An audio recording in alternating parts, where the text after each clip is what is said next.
Puluhan tahun berstatus janda, kini Desy Ratnasari akhirnya mulai berniat untuk menikah lagi. Sebelumnya Desy Ratnasari sempat jadi sorotan lantaran dekat dengan Nassar. Sayangnya kedekatan Desy Ratnasari dengan Nassar tak bisa melangkah lebih jauh ke jenjang serius. Menjalani hidup sendiri tanpa suami rupanya menjadi kekhawatiran serius untuk anak Desy Ratnasari, Nasiwa Natania. Akhirnya Nasiwa Natania menyarankan agar Desy Ratnasari untuk menikah lagi. Dijelaskan Desy Ratnasari jika tak lama lagi ia akan ditinggal oleh anaknya yang melanjutkan sekolah di Kyoto, Jepang.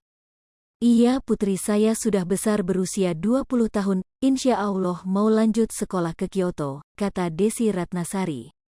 Jadi dia tahu bundanya sendirian di rumah, akhirnya diminta untuk carilah biar ada temannya, tambahnya. Rupanya Desy Ratnasari memang sudah sangat lama ingin menikah lagi. Namun sayang sosok pendampingnya belum ada yang cocok bagi Desy Ratnasari. "Cari teman untuk beribadah," ucapnya. Sementara itu, Desy Ratnasari beri pengakuan jika kini ia tengah dekat dengan seorang pria. Meski begitu, Desy Ratnasari belum bisa memastikan apakah dirinya bisa menikah dengan lelaki tersebut. "Belum tahu ujungnya seperti apa," kata Desy Ratnasari. Kemudian Desy Ratnasari juga berharap keterlibatannya di dunia hiburan belakangan ini bisa membuka peluang bagi dirinya untuk segera dipertemukan jodohnya. "Ya semoga aja, setelah terlibat di sini ada orang mempunyai ketertarikan, amin," pungkasnya. Sebelumnya Nassar menegaskan jika ia tak memiliki hubungan asmara dengan Desy Ratnasari. "Aku sama dia berteman baik, jadi sahabat dan kayak kakak adik," jelas Nassar. Ia mengatakan bahwa jodoh berada di tangan Tuhan.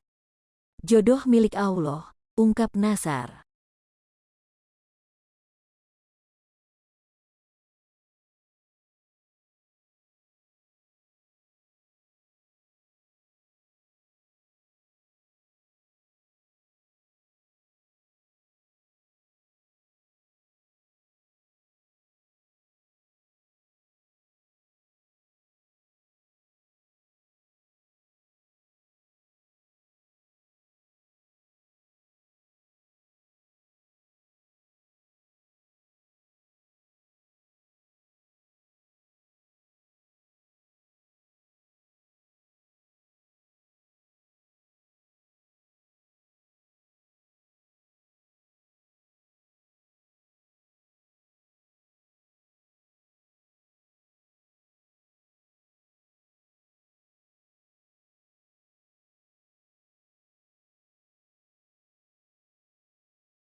Hai pemirsa Sri Popo TV, jangan lupa komen, like, dan subscribe, serta tonton terus berita-berita terupdate lainnya ya.